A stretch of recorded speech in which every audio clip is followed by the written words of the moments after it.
Assalamualaikum warahmatullahi wabarakatuh. Perkenalkan, saya Adnan Fauzi dari Departemen Teknik Komputer Universitas Diponegoro. Mata kuliah yang diampu pada Departemen Teknik Komputer Universitas Diponegoro salah satunya adalah pengenalan jaringan komputer. Mata kuliah pengenalan jaringan komputer ini merupakan dasar jaringan komputer pertama yang disampaikan kepada mahasiswa di jurusan teknik komputer. Nah, pada mata kuliah pengenalan jaringan komputer ini, mahasiswa dikenalkan dengan konsep-konsep dasar jaringan komputer. Dengan demikian diharapkan akan adanya pencerahan wawasan bagi mahasiswa dalam persepsi dan pemahaman terhadap ilmu teknik komputer, khususnya di bidang jaringan komputer dan keamanan.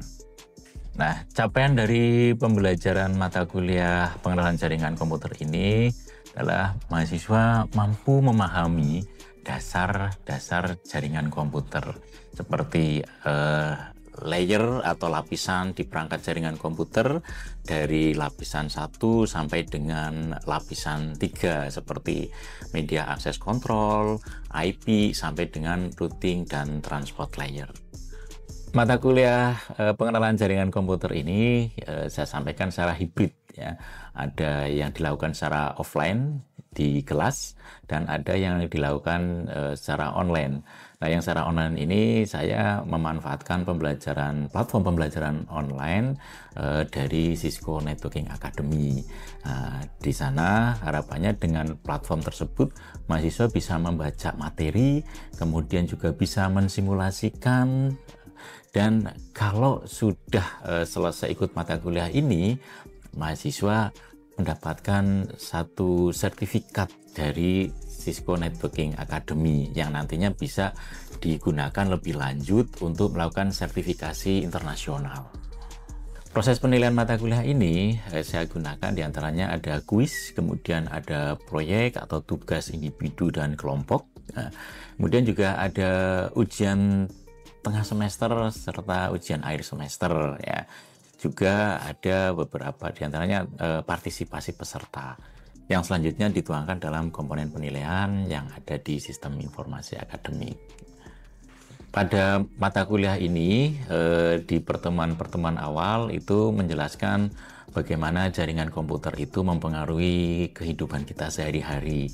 Jadi dijelaskan di sana seperti sekarang trennya sudah seperti bring your own device, kita membawa perangkat sendiri-sendiri ya. Kemudian kolaborasi online ya seperti video conference dan komputasi awan yang sekarang mengubah cara kita berinteraksi. Di mata kuliah ini pada pertemuan-pertemuan awal dijelaskan bagaimana jaringan komputer itu mempengaruhi kehidupan kita sehari-hari ya, dimana saya jelaskan juga bagaimana tren seperti bring your own device, kemudian kolaborasi online, video conference, kemudian juga ada komputasi awan atau yang sering kita kenal dengan cloud, itu yang mengubah cara kita berinteraksi ya. Tidak lupa juga di pertemuan awal-awal ini kami disampaikan apa sih kesempatan-kesempatan kerja di bidang jaringan komputer itu. Di pertemuan awal juga agar menarik untuk ke pertemuan-pertemuan berikutnya, sebelum membicarakan terkait dengan materi dasar dari konsep jaringan komputer, saya melakukan pengenalan perangkat-perangkat jaringan itu seperti apa. Kemudian kita coba mensimulasikan bagaimana perangkat jaringan itu bekerja, bagaimana cara menavigasinya, bagaimana cara mengkonfigurasi perangkat tersebut secara dasar. Nah, selanjutnya baru memberikan materi terkait dengan konsep jaringan komputer seperti bagaimana proses komunikasinya, protokol-protokol dan pemodelannya, layer atau lapisan yang ada di jaringan komputer, sistem bilangan sebagai dasar hitungan bagaimana komputer mengenali alamat, pengalamatan di layer 2, layer 3 seperti IP dengan menjelaskan struktur dari alamat sebagai dasar komputer mengirimkan paket atau informasi agar sampai ke tujuan. Serta pada pertemuan ini juga mulai diperkenalkan perangkat router yang berfungsi untuk menghubungkan jaringan komputer yang berbeda agar bisa saling berkomunikasi. Baik, selanjutnya mari kita saksikan video pembelajaran terkait dengan pengenalan jaringan komputer yang ada di kelas pembelajaran saya. Oke, selamat pagi semuanya. Gimana kalian, sehat ya? Alhamdulillah ya, kita ketemu lagi ya. Baik, kita langsung saja ya pembelajaran kita. Seperti ya ini materi kemarin ya masih di sini malah ya, kita belum selesai ya. Kita kemarin ngomongin terkait dengan IP ya, dengan IP bahwa komputer itu ketika mau berkomunikasi butuh IP ya. Nah, atau alamat ya. Kita kalau mau mengirimkan paket itu butuh alamat agar sampai ke lokasi gitu ya, atau ke tempatnya.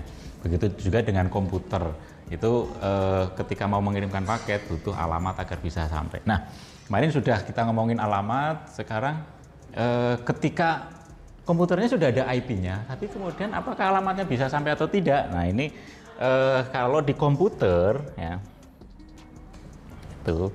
Nah, ini kemarin kita simulasikan bahwa dari PC 0 ke PC 1 itu dan PC 2 itu bisa saling berkomunikasi karena ini kemarin sudah ada alamatnya semua ya. Yang ini alamatnya 3 ya.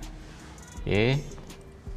Kemudian yang PC 1 alamatnya 6, PC 2 alamatnya 35 ya.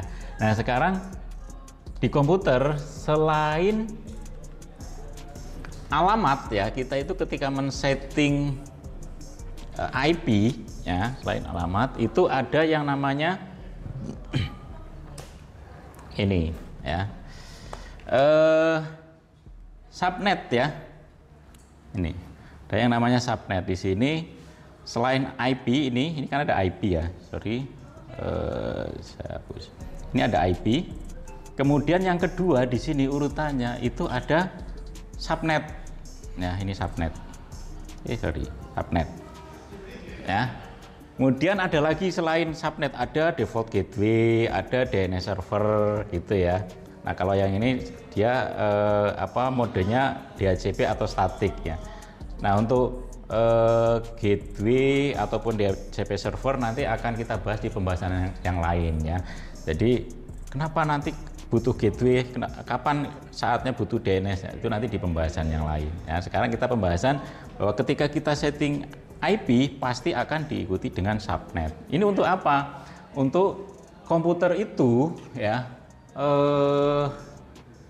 dia bisa saling berkomunikasi atau tidak, itu nanti yang mempengaruhi adalah kalau dia bisa saling berkomunikasi ya tanpa bantuan alat lain ya, berarti dia networknya sama ya.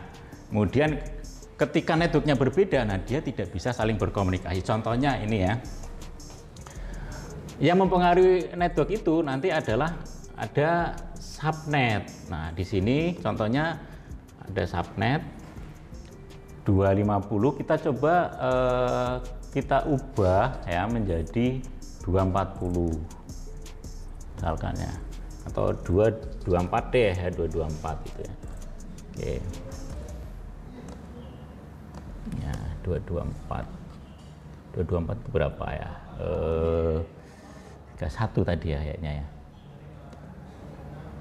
ini 224 ya. Oke, subnetnya kita ubah. Nah, sekarang coba yang tadinya kita cek ya, tadinya itu bisa terhubung semua ya. Kita ping ke 6. Ke 6 masih terhubung.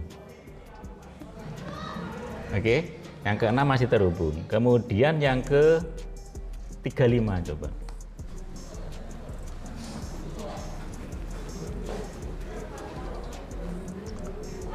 Nah, yang ke 35 itu dia tidak terhubung ya. Dia time out ya. Setelah kita ubah subnetnya ya. Nah, kenapa kok dia tidak terhubung atau tidak bisa saling komunikasi? Nah, dari sini ya, bahwa IP itu kalau kita kemarin di modul 5 itu ada 32 bit ya. Nah, kemudian contoh tadi ada IP-nya itu di berapa di sini ya? Nah, ini ya. Tadi kita IP-nya di 3 ya. IP di 3. IP di 3 ini kita ubah menjadi 192.168.1.3 ini kita ubah menjadi bilangan biner. Ya. Yang kemarin sudah kita pelajari bersama ya, bilangan biner.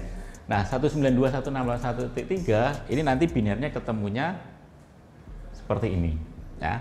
Kemudian subnetnya ya, tadi itu 240 ya, 240. Kalau 240 kita ubah binernya, nah itu nanti coba ya, ini kan 255 255 ini sudah 240 atau belum ya, sorry. 128 ditambah 64 192 ya, ditambah 32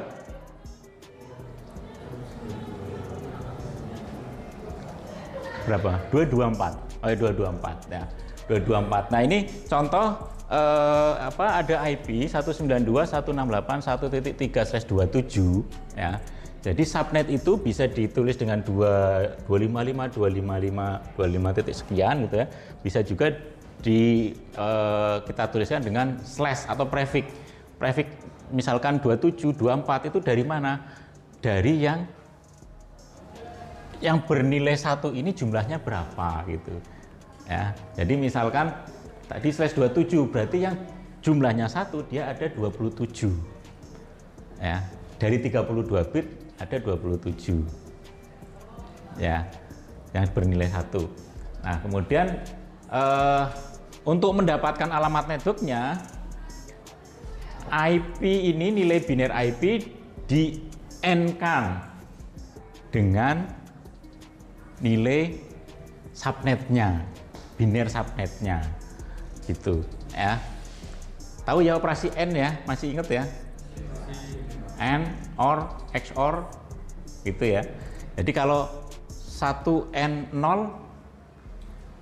nilainya berapa? 1N0 0, 1N1 0N1.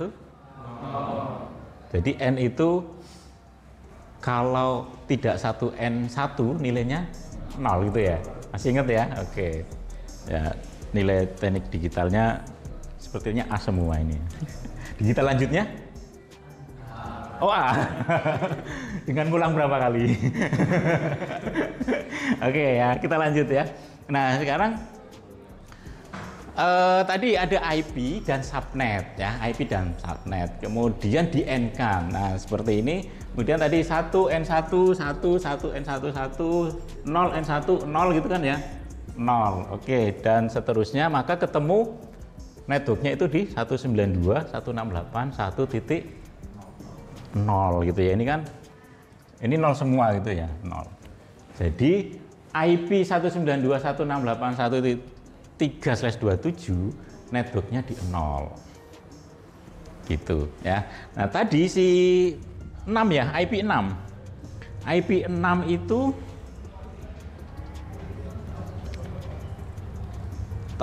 ini 16 ya, atau 16 ini ya.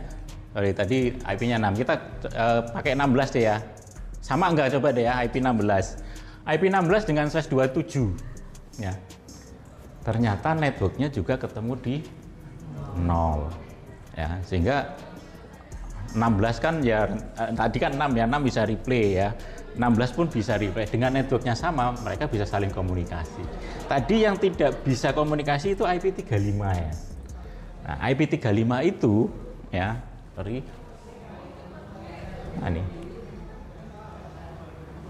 oh sorry, ini keliru ya, sini sudah 35 ya, yang di atas keliru, sini sudah 35. Ini IP 35 binirnya ini ya, 32 ditambah 2 ditambah 1 ya kan, 35. Nah, kemudian di N kan, setelah di N kan networknya dia ketemu di 32 sehingga berbeda ya. Nah ketika berbeda itu maka kemudian karena dianggap networknya berbeda, dia jadi tidak bisa saling berkomunikasi karena networknya berbeda. Jangan tadi yang 3 dengan 6 ataupun 16 tadi dia ketemu networknya sama sehingga dia bisa saling berkomunikasi gitu ya. Oke, ada pertanyaan sampai sini? Yang nanya Pak, jika subnet masnya berbeda, namun kalau di itu networknya sama Pak, apakah itu komputer bisa terhubung atau tidak ya? Oke, subnet mas berbeda, kemudian apa tadi? Networknya sama. Setelah dihitung networknya sama. Oh ya, oke. Subnetnya beda, tapi setelah dihitung ketemu networknya sama. Ya. Nah kalau subnetnya berbeda setelah dihitung networknya sama, nanti tergantung komputer itu IP-nya dia dapat IP di berapa. Ya, kita contohkan ya, simulasikan ya. Jadi misalkan ini tadi IP-nya 3 dan 6 ya. Oke, sama-sama 6 dulu deh ya, kita coba ya. Nah, kemudian subnetnya kita ubah ini di malah pencet escape, hilang ya. Jadi kita 192.168.1.6 ya. 2.240. Oke. Nah, kita ubah misalkan ini kita ubah di 224 gitu ya. Atau ntar dibalik aja ini ya. 240 dari yang ini di 224 ini yang ini. Ini subnetnya berbeda.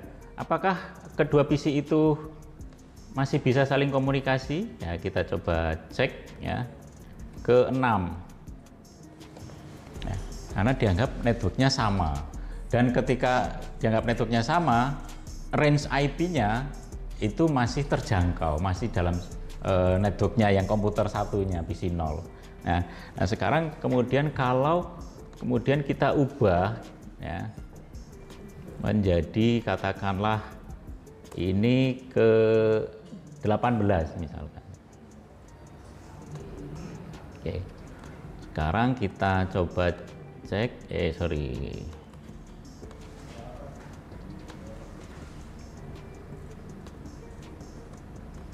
ke 18 ya. Bagi si PC 0 networknya sebenarnya masih sama ya. Tapi bagi si PC 0, 18 itu sudah di luar jaringannya. Range IP hostnya itu sudah di luar, sehingga kemudian dia tidak bisa saling komunikasi. Ya, itu, oke? Saya. Ada lagi yang mau tanya? Pak, saya mau nanya Pak. Ya. Jadi bagaimana agar network tersebut bisa saling berkomunikasi? Oke, pertanyaan bagus ya. Terima kasih, Mas. Siapa namanya? Mas Surya. Mas Pak. Surya ya. Ya, tadi PC 0, PC 1 itu jaringannya berbeda. Kemudian padahal di implementasinya kan jaringan mereka bisa saling komunikasi. Nah, bagaimana agar dia saling berkomunikasi? Nah, nanti di perangkat jaringan itu ada satu perangkat yang namanya router. Ya, nanti kita akan pembahasan di materi berikutnya di router. Nah, router itu satu perangkat jaringan yang dia fungsinya adalah, kita spill dulu ya, menghubungkan dua atau lebih jaringan yang berbeda, sehingga jaringan yang berbeda itu dia bisa saling berkomunikasi. Itu Mas ya. Nanti ada settingannya ya, settingan di router settingnya seperti apa nanti di materi-materi berikutnya. Oke, itu ya. Oke. Ada lagi? Nah, kalau tidak ada, ini ada soal ya. Oke, kalian silakan coba kerjakan. Ini yang sebelah sini mengerjakan yang soal untuk yang kelompok 1, yang ini untuk mengerjakan yang soal kelompok 2. Silakan boleh berdiskusi kok ya. Silakan kalau mau diskusi silakan. Oke.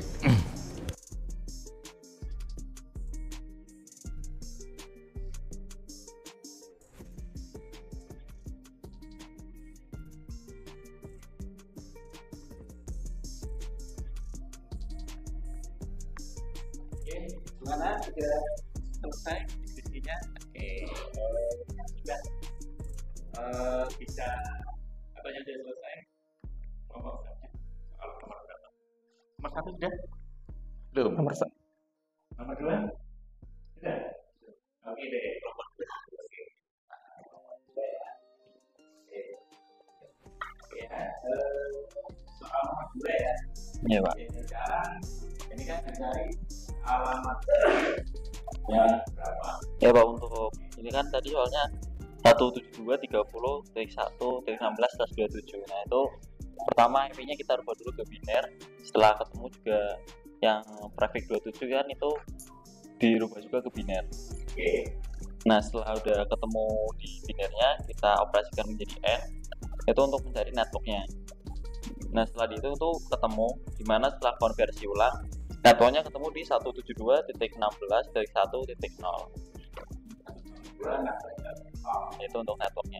Kemudian prosesnya berapa? Kemudian prosesnya kita hitung lagi dengan memberikan nilai ketemu di 10, 11, 12, 31, dimana artinya 31 itu menjadi broadcast IP tersebut, dimana kalau network itu IP pertama dan broadcast IP terakhir. Berarti dari IP 0 sampai 31 itu yang bisa digunakan klien itu mulai dari 1 sampai 30, Pak.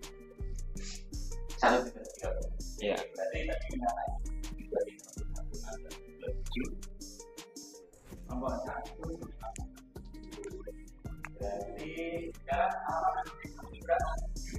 Alamat networknya ketemu di 10.11.12.0. 10 Ya, Pak. Broadcastnya ketemu di 10.11.12.15, Pak.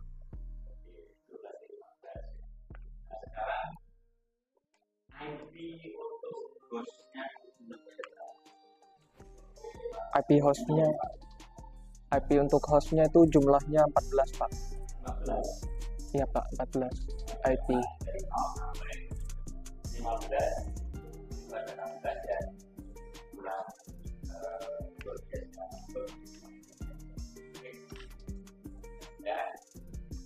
Jadi sudah paham ya apa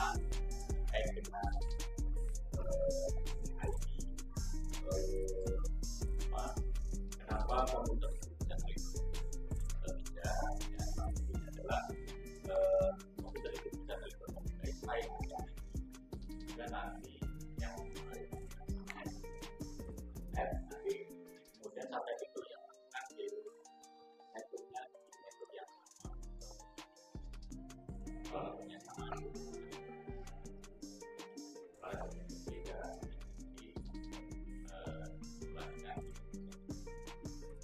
Demikian tadi proses pembelajaran mata kuliah pengenalan jaringan komputer dari saya. Semoga bermanfaat untuk kita semua.